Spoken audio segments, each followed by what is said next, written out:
if you're building a power plant, you need to build for the future because the GDP of the wealth of the nation is uh, parallel to the electricity consumption, right? So you need to build enough output for the future, and then to let the city grow, right? But you have the situation where if you build 100 megawatt now and the demand is only 2 megawatt, how would you pay your investment, right? So what the Ethiopia do is they build like I think probably like 300 megawatt. I cannot remember the number, 300 megawatt of power plant. They use probably 10% to sell to their citizen, and they sell those 90% to Bitcoin miners.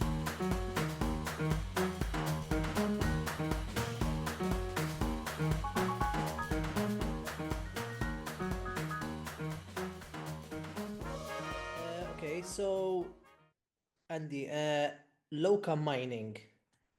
Yep. Can you give me a little bit of a brief intro into who is Loka mining? So um so the idea of Loka mining is basically like when you as a if you're a corn farmer, you can sell your future harvest. Your harvest is on April, and then you basically you can there's a market that enable you to sell your future harvest now, and then you get your money upfront. So we're kind of doing that similar model, but for Bitcoin miners. So Bitcoin miners can sell their future hash rates, for example, for the next 1 year, and then they get the money upfront now, so they can buy more mining machines to upgrade their operation to scale up and getting more Bitcoin. So it's like the simplify idea of Loka mining or Loka protocol. Okay, I didn't quite understand to be honest. So, Loka mining, you guys, you don't do mining, you outsource. What do you do exactly?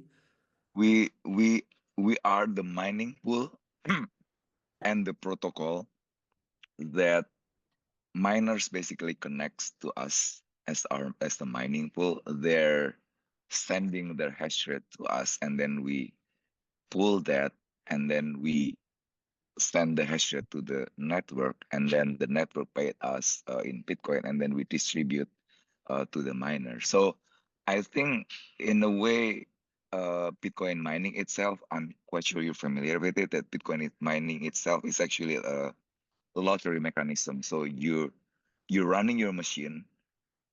It's like buying lottery because there's a price every one block every 10 minutes. Someone get paid in 3.125 Bitcoin every block, right? But then because the hash rate itself is massive right now, it's like I think it's not 800 Yeah. exahash total in the market. So then we have the mining pool. Basically, mining pool converts the lottery mechanism into uh, proportional distribution from the miners. So a bunch of miners collectively mines, and then whenever the hash, because the ticket size of the mining pool became bigger, and then when it increased the probability of getting blocked and getting reward from the Bitcoin network. And when the Bitcoin reward goes to the mining pool, it distributed proportionally based on the hash rate distribution of each miners that connects to the mining pool. That's essentially mining pool is, right? So we do mining pool, sorry, and then on top of it, we're building a protocol that enables these miners to sell their future hash rates. Let's say I have 1,000 terahertz terahash of machines. With that 1,000 terahash, we can project that, let's say, for example, I got zero point 0.9 Bitcoin in the next 1 year. because we can basically statistically can project that. Let's say I will produce uh 1 Bitcoin in the next 1 year, right? Calculating everything from the difficulty increase in increment, all the electricity and stuffs, everything basically in this terahash mining power, I will get 1 Bitcoin in the next 1 year. So I can sell those hash rates, and then I will get, let's say, 0.9 Bitcoin, but I get the money now, and then I can spend that money to buy more machines and then increase or double my hash rates so that I can get another 1 Bitcoin. All right. So basically, this is the growth. Um, so Loka Mining have identified that there is an opportunity Yep. to commoditize hash rate, essentially, Yes. and Yes. futuristic hash rate as well. So how Yeah. do you know Future that hash these rate. miners will continue um, keeping their machines plugged in, Yeah. basically? So that is actually what we are solving, because this concept, actually we have this actual concept is we call it cloud mining, right? That, like, as you probably know, that like probably 90% of the cloud mining companies are actually, most of them are scams. We just, there's a company, and then they get investors money, and then they pretend to buy machines or whatever, and then they just run away with the money. It happens a lot. So what we do is, miners need to put collateral, uh, one-to-one collateral in Bitcoin to secure this contract. So from the perspective of miners, probably the equivalent or the alternative is, when I have 1 Bitcoin from my mining activities in the past, I can use that 1 Bitcoin to borrow in Aave or in DeFi, and I probably get zero point 0.6 equivalent Bitcoin in US dollar, and I can use that money to buy machines, right? But then this comes with a risk. If the Bitcoin price down, like now, for example, from, let's say, I borrow USD when the price of Bitcoin is 105, and then the Bitcoin price dipped into like 75 or so, and then I probably got liquidated. I just lost my Bitcoin. Okay. So that happens a lot. That's why every time the Bitcoin price dip, we have capitulation in the miners. We've been mining Bitcoin since 2017, and we know a lot of miners actually. Every time the Bitcoin price dip, you will see, like, in the next probably few days or few days, the hash rate is gonna be down, because a lot of miners just get basically out of the Flushed out, game, basically. right? Yes, flush out. That is because the over leverage, they're basically using they just out, this just liquidated basically.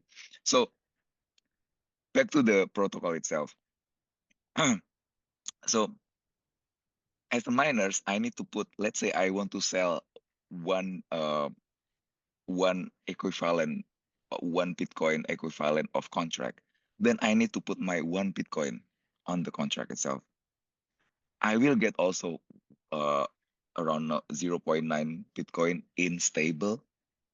Okay, and then I can use that money, but I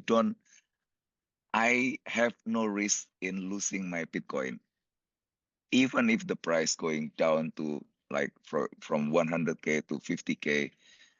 My Bitcoin as a collateral is still there, and then every day, because my collateral will be released back to me as a miners. This is from the perspective of miners. From the perspective of buyers, the contract buyers, what they get is actually, they're getting Bitcoin at lower than market price, because they're paying 0.19 Bitcoin in equivalent, but they will get 1 Bitcoin uh, from the whole of the contract. So they'll make 10% So basically. yeah, that's the market. Basically, it's a market price, but the way the protocol design is that the profit is around, I think around uh moving around 5 to 10% in APR in Bitcoin. So that's basically how the protocol works. Two-sided market from the buyers, investors. They're actually financing Bitcoin miners by buying the future hash rates in Bitcoin. And also, they're from the Bitcoin miners' perspective, they're getting money upfront now to buy more mining machine and also hedge their risk for price volatility, because when the Bitcoin price dip, it's not their risk anymore. The risk moved from miners to investors Why isn't it their risk anymore? because they already get their they already get the Bitcoin they will get in the future. They already get it upfront in stablecoin. In stablecoin, not actual Yes, Bitcoin. yes, because the price of the contract is materialized on the current Bitcoin price at the moment when the contract is created. And how many companies are doing this right now? Uh, the Bitcoin, the protocol itself is still in alpha version. We have some uh, clients from hedge funds on the investor side, and the supply side we have mining companies. For example, I can only mention one because the other one is still we cannot publish that. We have Hash Labs that operates in Finland, in and Kazakhstan and Ethiopia. That is our Bitcoin miners on the supply side that produce the hash rate. That's the uh, like the B2B side. But the other smaller miners across the world, we have quite around, I think that's around 90 to 100 miners across all the world right now connect to our Bitcoin mining pool. So basically, I'm a miner and I bought a machine and I Yep, want, let's say, a better payout or a more secure payout. So I'm going to deal with the cost of this machine and deal with the costs of running the machine. And then the hash yep, rate, I'm going to point it towards Loka mining. yes, And yes, together, correct. Loka will get all this hash rate from different people all around the world. And Yep, whatever is basically found as a reward is then distributed amongst yeah, the entire network. yes, basically, if you connect to our mining pool, you will guaranteed you will get payout every day, whether you found whether Loka as the mining pool found a new block or not, because we pay upfront for the miner. As long as you're paying us hash rate, you're giving us hash rate, and then we pay the hash rate. We pay the miners based on the hash rate contribution. So the statistical we bear the statistical risk for if not finding the hash rate. That is actually what mining pool do. And have you found, because you've been in operations since 2017. Um, Yeah, yeah. we yeah we're in operation in 2017 as Bitcoin miners, not as a mining pool. Okay, The as a mining pool mining itself, pool, how yeah. long have you been doing this? We ran since mid of last year. Uh, So middle of 2024. It's fairly new. so basically from around 35, 40,000 to now, whatever the price is now, 80, 100,000 basically. Yeah, So does this yeah. model work when you're in a bear market or if you're in an Yeah, accumulation time? yeah, for sure. I mean, as a vanilla mining pool, basically, like as a miner, you bear the risk. You buy mining machine, and then you get paid in Bitcoin, and then your cost is on dollar, right? You pay in the US dollar, you pay electricity in US dollar. So your profitability based on mainly two things: the price of the Bitcoin and the cost of the electricity, right? That is the cost of the Bitcoin miners that you need to calculate. There is as a mining pool, as just as a Bitcoin miners. But what we're building is a forward hash rate protocol, a marketplace where you can sell. Okay, uh, let's say Bitcoin price right now, for example, like 2 weeks ago is around 90K, 100K, right? So, okay, I'm selling this future hash rate now so that whenever the Bitcoin price dip, I already got the money. And who's giving you So, the so stable that coin? Who's giving you the stable coin? the investors, because from the perspective of investors, two types of investor. The first one is that the one that accumulates Bitcoin over time. So there's a lot of so our type of investor is the one who whatever the price of Bitcoin is, I'm accumulating, I'm buying whatever it is. So even if I get like 0.1% of discount, 2% of discount, 5% of discount, if get 10% of discount of Bitcoin, I will absorb it, whatever the price of Bitcoin is, as long as it is lower than the market. It is lower than the market. That is the first type of investor. The other type of investor is like hedge fund. They already get Bitcoin, right? They want to get native yield from the Bitcoin itself. So what the protocol is doing in the background is basically we convert the Bitcoin into stable coin, and then we convert back into contract. And this contract is actually getting yield from this Bitcoin. So Bitcoin to Bitcoin, it will always grow because basically you're buying the future hash rate, and then you're buying a contract of future hash rate. It's just like corn farmers. If you're selling your harvest for December, you will sell your harvest a bit lower than if you're getting the money on December, right? That's the same concept. So are we talking here about hash rate futures, basically? Yep, yep. So yeah, that is actually the main product is the hash rate protocol. But in order to have the hash rate protocol, we need to have our own mining pool because otherwise we cannot get the native hash rate from the miners, right? We cannot guarantee the protocol itself is getting the hash rate from the miners if we don't get the native hash rate, right? Because obviously, the more hash rate you have, the more reward you'll find. Yes, and also the reason that the investors getting their money from the Bitcoin is when we get the cash back from the miners.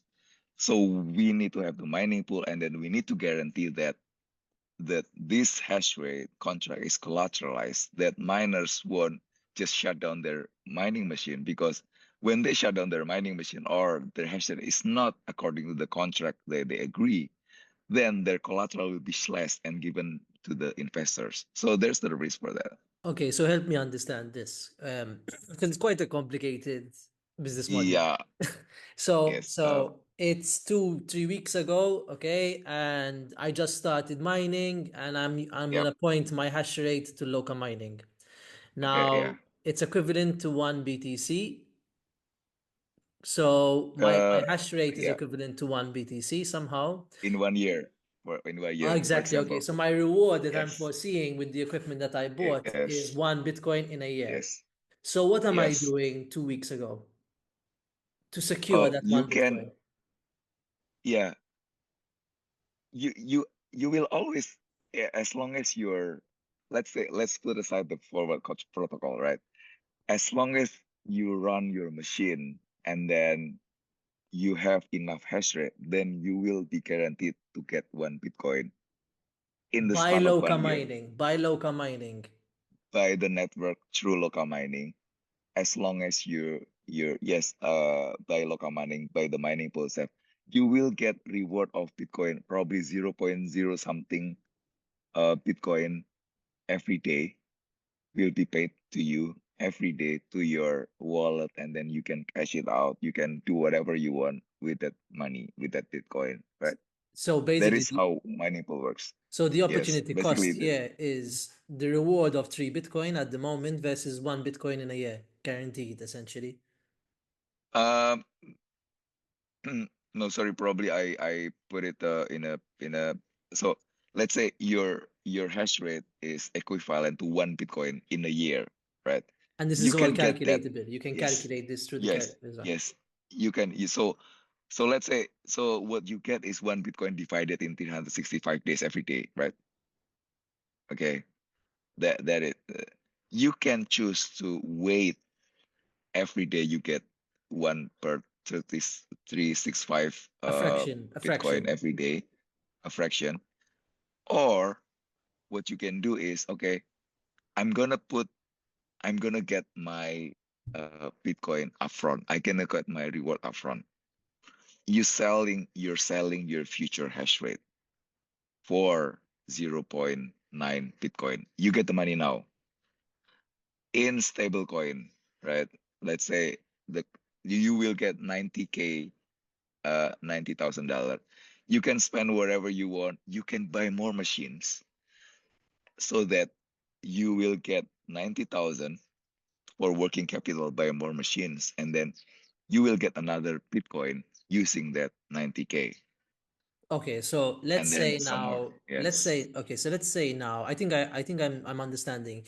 Let's say now it's November, December of this year, Yep. and Yep. technically speaking, we should be above 200,000, I would say. Yes. Let's say we hit Yes. 200, 300,000. But 2 weeks ago, which was when it was 100, I was promised, let's say, one BTC that I've been getting fractional stable coin Yep. throughout the year until November, December. Let's say the No. price hovers around this price. Let's say the price Yeah. hovers around this price and then explodes to 300. Am I just gonna get that Yes. 90,000 in stable coin, or Yes. will it adjust? Yes. You will get the 90,000 because it's your hedge mechanism. You already get you already get your 90,000 in stablecoin upfront. Exactly. So I'm Yes. foregoing the future increase in price. No, and that's the opportunity cost between getting the upfront money now versus. Yes. So that's where I think Loka mining make their own money as well. No, actually, the money goes to the investor because we're just facilitating this. Oh, okay. So So who is the investor here? this is a two-sided marketplace. Investors, hedge funds, or basically retails that buys the contract from the miners. Retail buys the So contract from the miners. we're yeah, yes, we're the marketplace for. So we don't actually buy the hash rate from the miners ourselves, but we're the protocol that enables anyone to buy the contract from the miners. Understood. So then retail, where is he buying and selling now? Because obviously now retail has to make that profit. No, if retail issues 90,000 last week, Okay. what happens in November, So December from the 90,000 I provided, so to speak, kind of thing, if that makes sense? yeah, okay. So it is actually a bit complicated for from that. So from the retail perspective, it's gonna be as easy as you convert Bitcoin or you buy an equivalent token of Bitcoin that is guaranteed and collateralized by the contract. And this token, if you're familiar with STETH, there's a Mhm. staked ETH by Lido in DeFi protocol. What you do is you convert ETH into STETH, and then this token gets rebased every 24 hours with the yield. So we So, abstract away this contract, and then from the perspective of the investor, you just buy we call it lock BTC. It's not It's not launched yet, but it's still on audit phase. Basically, from the retail perspective, you just buy one lock BTC, and this lock BTC can be converted into Bitcoin at any time. Yeah. It's one to one, and every 24 hours it grows in value. Or shrinks in value depending on the price of Bitcoin. No, because it's always Bitcoin. It doesn't care about the price of the Bitcoin Fair enough. itself. So it's gonna give you Yeah. just the equal amount of BTC. Yes. Yes. Because from the perspective of investor, they don't care about the value in. I mean, they do care, but in this scenario, they just care that their Bitcoin grows in Bitcoin. From the perspective of miners, their cost is always in US dollar. So they prefer to secure their Bitcoin, their Bitcoin revenue now because they get money in stablecoin. Probably right now is not an ideal because it probably dropped, but when the Bitcoin price is stabilized like around 90, 100, we don't really know that Bitcoin is gonna drop to 70K or up go up in 150. What they care from the perspective of miners is I can predict and I can pay my cost because my cost is in the electricity in US dollar in stables.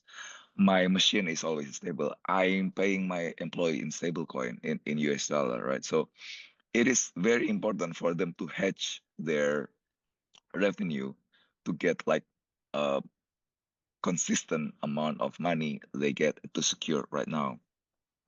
So That basically is they get the upfront yep, 90,000. And then on yep, top of that, which is basically what the retail investor is willing yep, to pay. provide to that particular Yes, situation. And yep. on top of that, they get a daily payout. No, when it depends if the contract is already sold, then they don't get the daily payout because they get the money like when you sell your corn harvest for December, you get the money now. When the actual harvest happen, you already receive your money. Wait, okay. Wait. So can we break it down into a bit of Yeah, a yeah. like a farming analogy? So like I'm a Yes. farmer and I'm Yep. growing corn. Okay, but Yes. I don't know how long the weather is gonna hold up for me to grow my Yes. entire Yes. field of corn. So what I do is I go to Yes. the market and I say, listen, market, I'm promising to make this much amount of corn. You Yes. know the risk involved with the weather here. You're willing to take my risk on. So what Yes. happens is they buy the future today, Yep. and Yep. the investor holds on to this. And at the end of the year, when all the corn, let's say, has been farmed, Yep. how does this link? I'm trying to understand because it's quite a complicated one. Yeah. Yeah. Because that's why we have the mining pool itself. We also the market. So as a farmer, you're selling your corn into a market, right? We all. I am Hi, sorry. and yeah, I don't know what happened there. Yeah, it's my on my end. Yeah, I'm sorry. No worries. Yeah, so where were we? So we were just on the Farmer. corn Yeah, analogy. So if you wanted, maybe let's say just break that down, how that would work. yes. Okay. Uh, so let's say you will have your harvest on December, and then you predict that you will get like probably I know 1 ton of corns, right? So you can sell your corns right now. Let's say the price of the corn now is $100,000. Okay, if you wait until December, you probably can sell that in $100,000 or less Or more. or more. Yeah. Yes, but you basically secure that profit. You know that you will get the profit if you can sell that, let's say $90,000, but you get the money now. Interesting. All So right. That that's makes essentially. it's easier to understand now that. Yes, yes, yes, because I think the difficult part is about the conversion rate and the risk involved in the Bitcoin price to US dollar, right? That's kind of like what we that makes it a bit difficult to understand. But that's the simple analogy, basically. You will get the money now, and then the the buyer who buy the corn is basically anyone, for example, the popcorn provider, popcorn distributor, popcorn factory that constantly buying corns.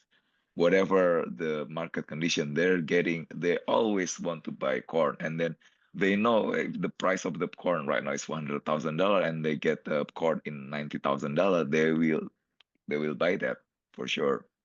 So that's the kind of like the analogy. Um, okay, I understand a little bit more now. So you think that this helps the mining industry? And if so, why? Yes, I think uh, the mining industry now is towards it's getting more and more centralized because the the hash rate is now getting bigger and bigger because the big mining companies essentially what they do is so like a typical miners, let's say we go back like to 5 7 years ago, like myself, if I'm when I do Bitcoin mining, basically my cost is okay, I'm buying mining machine and then I mine Bitcoin and then I will get the Bitcoin basically whatever, and then it should be enough, it should be profitable. But then the cost of mining Bitcoin is increasing because there's so many competition. The hash rate, the global hash rate is increasing because the big mining companies, what they do is not uh like typical mining smaller miners. They will wait for the Bitcoin reward to arrive and then they use that to buy more machine. But big mining companies, they can do IPO, and then they basically sell their public shares. They scoop cheap liquidity from the market, and then they buy more mining machine to get more uh, percentage of the hash rate of the total hash rate. So this uh, from for the other Bitcoin miners from different part of the world, not from North America, for example, like they don't have this kind of privilege. So the hash rate getting more and more centralized. So we kind of give like a fairer fighting chance for smaller, medium mining companies that has less access to finance for scaling up their mining operation. Yeah. And I mean, then what the miner can do is he can have, let's say, three quarters of his machines, let's say, paid off for the year. Yep. And then he can run one machine and he can hope that he wins the reward. Yeah, miners actually doesn't need to worry about winning the reward or not as long as they're connected to the mining pool because as long as they produce the hash rate, the mining pool will pay um, the reward based on the hash rate contribution and the statistical global hash rate. So let's say, for example, the total hash rate right now is 800 exahash. You have one exahash. If you're connected to mining pool, you will guarantee to get one per 800 Payout. of reward that they pay to you, no matter if you win the hash rate or not. The risk of the not getting the block reward bear is on the mining pool side. That is why we call that a mining pool. So when we look at, let's say, Foundry USA and Pool, and Yep, F2 Pool, these are the largest mining pools, no? And these are, let's say, yep. the ones that pose the main risk for centralization of mining. Yes. Is Loka Mining just another player now that's just combating this? So for example, if the mining pool gets too high with ant pool, for example, and there's a risk of centralization which could lead to the 51% attack, can miners Yeah. direct their hash rate towards Loka Mining? So Loka Mining is just another option in case too much hash rate is sent to these guys. Yeah. Um, you can look at it that way, although 51% attack is unlikely to happen, to be honest. Even though the hash rate is concentrated because there's not enough incentive. Like basically, like what would you do if you attack the 51%? So and So then the like I read somewhere, which was yeah, good. He said one of the main threats that Bitcoin has is not externally, but it's internally. So you can have a worm in the system, a single worm that's a parasite, basically, that just wants to destroy it. So if you have three computers being, let's say, FT pool and pool and yeah, whatever, and technically you have access to 50+% of hash rate. So you can block yes, transactions every 10 minutes. You have that power, let's say, and it's a risk. yes, yes. Yeah, yeah, that is actual risk, although probably Unlikely. um yes. Yeah, But I it is understand it's but it unlikely. is a risk. It is a Um, risk, yes. And okay. and yeah, we're not like a you know charity or foundation that or like organization. We're not a non-profit organization that is gonna combat decentralization, but we do aware that this is actual happening, and we need to take part to level up for the other miners across the world, basically. Interesting. So you guys, you've been now since 2017, and like outside of what you do, what can you say? Like, how has the mining industry? How is it developing? Does it is it showing signs of strength, or let's say, is it showing signs of weakness? Are miners losing interest? Like, what's the general feel at the moment in this industry? Uh, I think, to be honest, like Bitcoin mining when we started, like in 2017 or before that, I'm like doing like just a tryout using the computer. It was actually just a hobby, right? It's a like Bitcoin was created as a fuck you money for the government because they don't adhere to any kind of a uh, government at all. They just works without any government involved, right?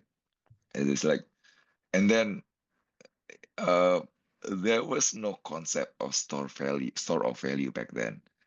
In 2015, when I have my first Bitcoin, I bought my Bitcoin.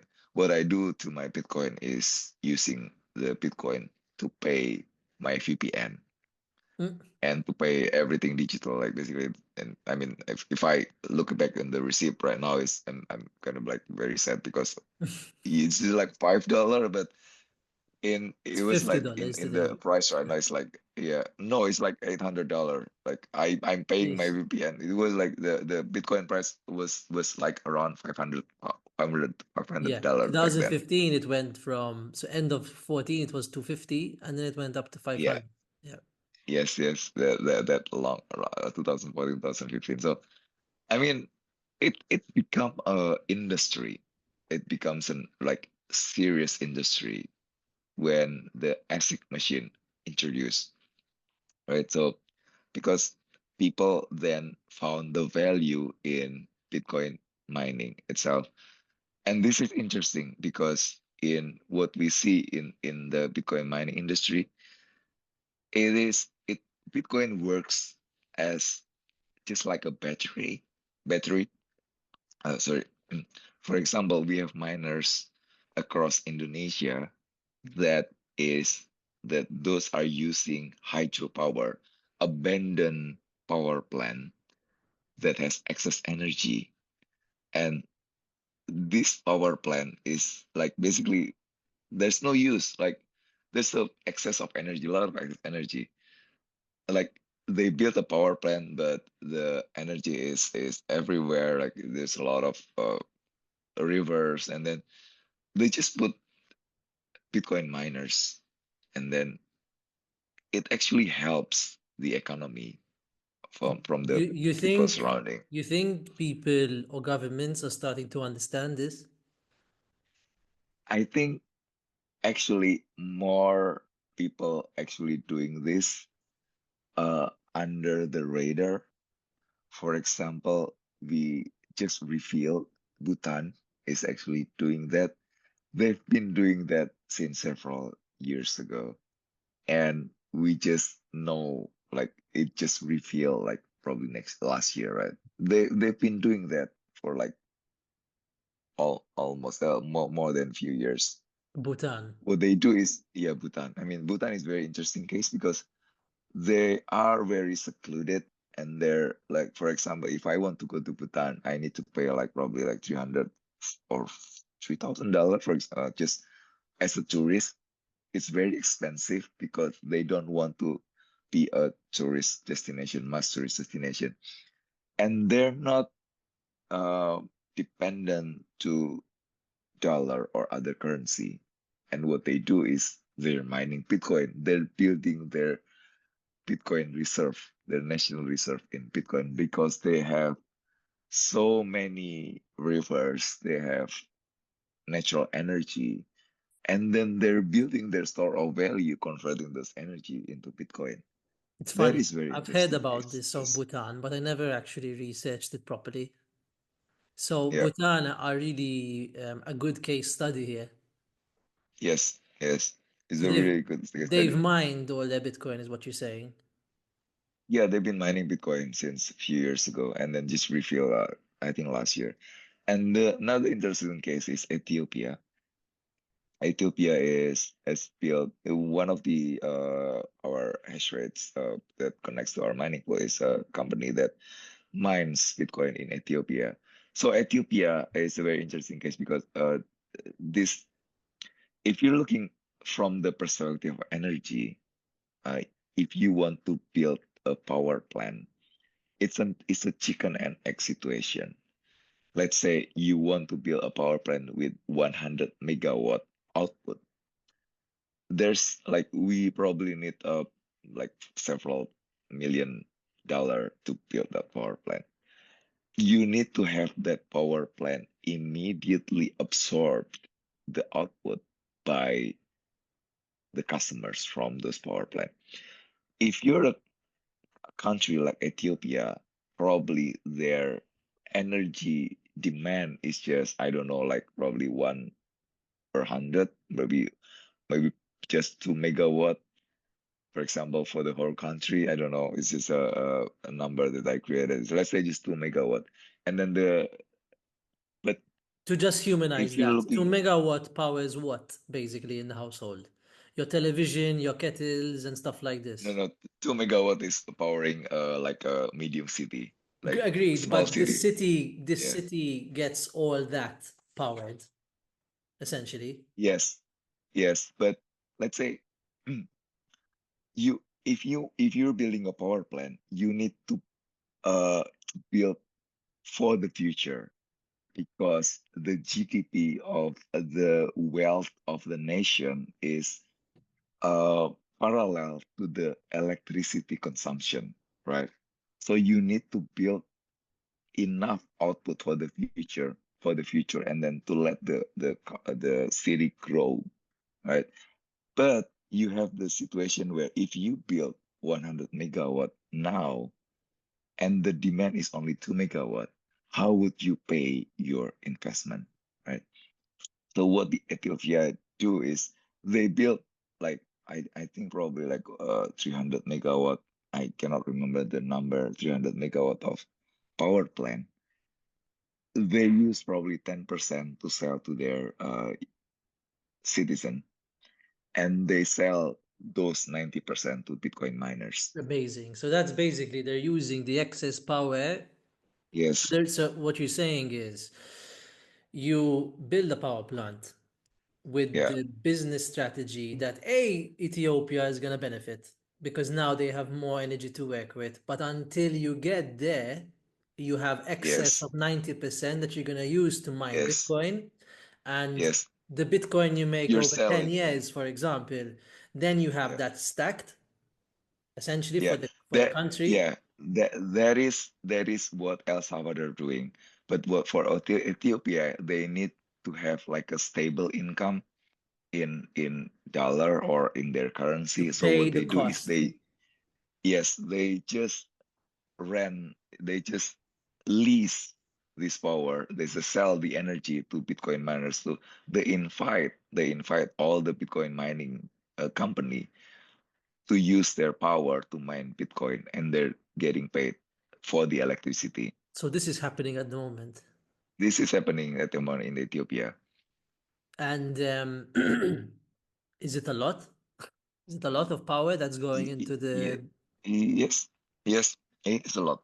I mean, if you're a country, you don't want to have the risk on dealing with the volatility of the market, right? So it's just a simple business like, okay, we have excess energy, go mine with us. We have this energy, this is the price of the energy and electricity, and that's it. It's easy. What El Salvador is doing is that, okay, we build a power plant and then we mine Bitcoin ourselves because we're building a Bitcoin reserve. That is a bold move, but also risky. So that's kind of like a two different business model.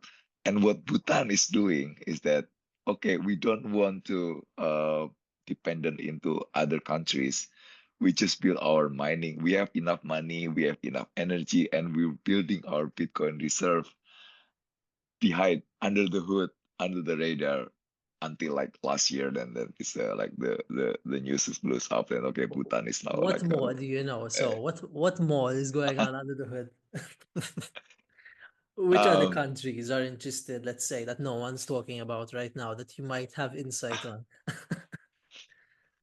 no, that's like At that's least in all. which continent? Which continent are you seeing like busy stuff happening? I mean, Africa is, I think, A gold mine, due to right? the, yeah, Africa where Ethiopia is probably a good example. And then I think some of the countries starting to see that and start. I mean, there's also like a example that is not how this called, like for example, Kazakhstan. Kazakhstan is doing what Ethiopia is doing. They build power plant and then they're selling to Bitcoin miners. And then because this is a kingdom country, you have like a lot of prince, like family of the royals, and then they got greedy and then they're kicking out the Bitcoin miners and then they're mining themselves and then they impose a lot of different tariffs. That's nasty things also happening in the Bitcoin mining industry. Sorry. But yeah, that's I think I think that's all the big news. I mean, we have yeah, that I think that's all I can share. So That's all I basically, know. it's interesting. After this call, I'm basically thinking now developing nations, have a reason and incentive to want to provide, actually to give more power to their country because their Yep. country won't use all the power straight away. Yes. And they can just say, you know Yes. what, we'll mine Bitcoin and we'll either take it for ourselves if they're corrupt, or they'll use it to have like a strategic reserve of their own kind of thing. Yeah. Does that make Yes. sense? Does that make sense? Yes. Or yeah. Or the easiest path will probably just okay. We just build a power plant and then with excess power and then low enough marginal cost and then we can sell higher to the miners with the price is actually still lower than the average cost of electricity across the world. So So, that's so now I have another question. Only like 420 Bitcoin is easy, it can be mined a day. So yeah. is there a window where after the next halving it won't be as profitable, or it will always remain profitable because the price of BTC should go up? No. it will always profitable because they're always uh the so you have so Bitcoin price so okay, so miners profitability depends on three things. If we're looking into from the perspective of a US dollar stable coin, right? Okay, because our cost as a miner is a stable coin. So one is the Bitcoin price itself.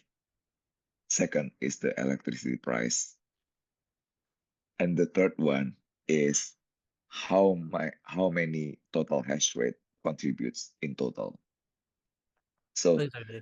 the third one is actually what makes the Bitcoin mining industry always go into an equilibrium because whenever the price um dip like this, also the total hash rate is decreasing.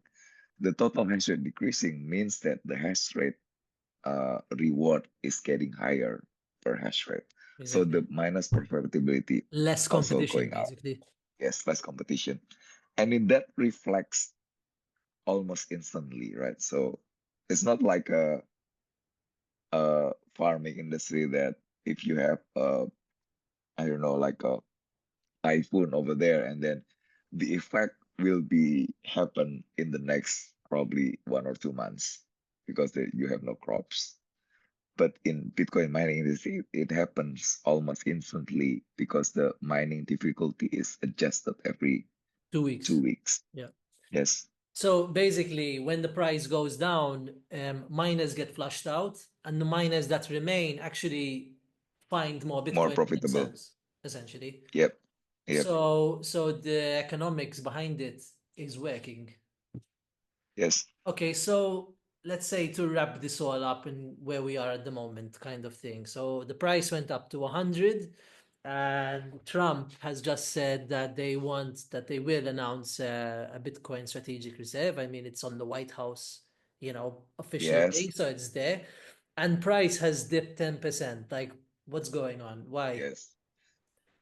I think, I mean, it's always like that, right? People sell the news, the hype is already done, and then they're starting to sell, and then there's panic, and then because the catalyst is that the reserve itself is not buying more Bitcoin, but they're using the seized Bitcoin, right? That's kind of like what makes people disappointed, and then actually the catalyst of the price itself. So I think to be I mean to be very precise, it's about the market psychology, right? We don't really know what's happening, and we don't really care, but the market reacts on whatever uh people sell, and then people like they have the herd mentality of people start to dip, and then the price start to dip, and then people start selling, and then you have liquidation, and then you have more dip, right? So that's what's happening. So, but then But the catalyst is that the news. but in a Yes. way, it's healthy, no? Because the bad miners get flushed out. Yes. Yeah, I mean, it's not healthy or not, it's just the market. It's like it's just how the market works. I mean, Yeah, it's I don't I won't say it's healthy or not. It's just fair enough. it's just like a in a pragmatic way. It's just how the market works, right? In every kind, you have seller, you have buyers, and then that's how the market works. And then if the price getting too low, and then the sellers, the suppliers, or the industry participant, some of them will get flushed out, and then less competition, and then the market, the price is getting better again, and then more participant coming in. It's just how the market works. But in the Bitcoin industry, it's more transparent. It's more the Visible. uh yeah, it's more visible. Because you see it with your own eyes. You can see the Yes, hash rate go yes, up. So yes. like hash rate's going up, but price is like in this panic at the moment, but hash rate is still super high. Yeah, but we can see like in the next it means two things, right? the miners is still a very optimistic view on this, which is important. right? Yeah. Or it's just been not adjusted yet. They're So still how there. do you see this year moving? I mean, uh, for us, it's just like it's we've been here. Uh, this is our my third halving. It's always been like this. Like every halving, you have like a capitulation like this. You have the hype, and then people, oh, the coin price is going up. It's getting too high, blah blah, blah, and then it's getting like dipped. People say it feels like it crashed. But if we see like in the next 1 or 2 weeks, and then we can say, oh, it's just a dip, right? Or it crashed more, and then we just don't know. But for us, like for me, like already in this cycle for several times, and like it's just here we go again, Here you we go know? again. Exactly. Here Yeah, we go again, you know. yeah, Um I know this is where like the concept of just you hold because you hold it because you know that you're holding something that is more superior than fiat currency, yes, basically. You know what I mean? And you that yes, resolve is tested at this point, kind of thing, yes, you know? correct. Interesting. So just one last one. Where do you see the cycle going? As in, do you still see us stopping on the 4 year cycle, or do you think that maybe this time it's gonna be a bit different? Sorry, say that again. So the 4 year cycle, you know, Oh, 4 year the cycle. 4 year Okay, cycle, yeah, you know, it's saying yeah. that we should top around Q4 of this year. Do you still Uh, do you still give that weight, or are you starting to think y- now that maybe not, kind of thing?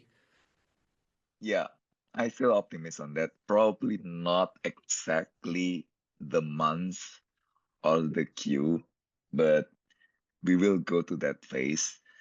And this conversation is always happening on every cycle.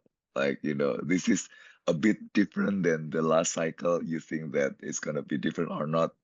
Yes, it's gonna be a bit different, but on the grand scheme of things, it is actually history just repeat again. Exactly. And I mean, if you think about it, for America now, the government to come out and say, no, no, no, we're doing a Bitcoin strategic reserve. And actually, we're going to start buying. It said this. We will find strategies, it said, to increase our Yeah. Bitcoin holding. And it didn't say that about the other coins. So whatever other coins are Yes. going into this digital asset thing, they're not going to buy Yeah. more of them. Or at least if they buy more of them, probably it will be in 4 years' time, kind of thing, you know? Yeah. So it's all Yeah. bullish, no? I mean, right now, if you don't hold, you should be buying, I would assume. Yeah. I mean, is it buying when there's blood on the street? You know what to do. You need to like there's you need to start to buy. Yeah, exactly. Okay, Andy, thank you very much. I sort of got a bit of an understanding of Yeah. how miners are using futures to help them remain solvent, I guess, over the Yeah. long Yes. period of turbulent ups and downs, and interesting insight into Bhutan, Ethiopia, and all that kind of thing. So Yeah. Yeah. thanks a lot for that, and Thank you so much. Yeah. Thanks maybe in for the your time. future we'll have another discussion to talk about. Yeah, sure. Where are you based? I'm from Malta. I'm talking from Malta. Malta, Malta. Mal Malta? Oh, okay. Yeah. I'm in Indonesia. I'm in Lombok, in an island next to Bali. So we have like one of the best surfing spot. I think Malta also they have your No, diving spot, right? we don't have surfing spots in Malta. We have maybe one, but it comes maybe for like a week or 2 weeks totally. Yeah, it's just Malta is you have a diving spot, right? diving. Yes, not surfing. Yeah. Okay. Yeah. You are a We have diver. both. You are a I diver. do dive. Yes, I Same, do same, dive. Yeah. same, same. Yeah. Interesting. If I ever Yeah. go to Bali, I will let you know. Yeah, sure. Cool. Okay. All right. Thanks, Thanks Andrew. a lot for this, and Yeah. I'll let you know when the article is done.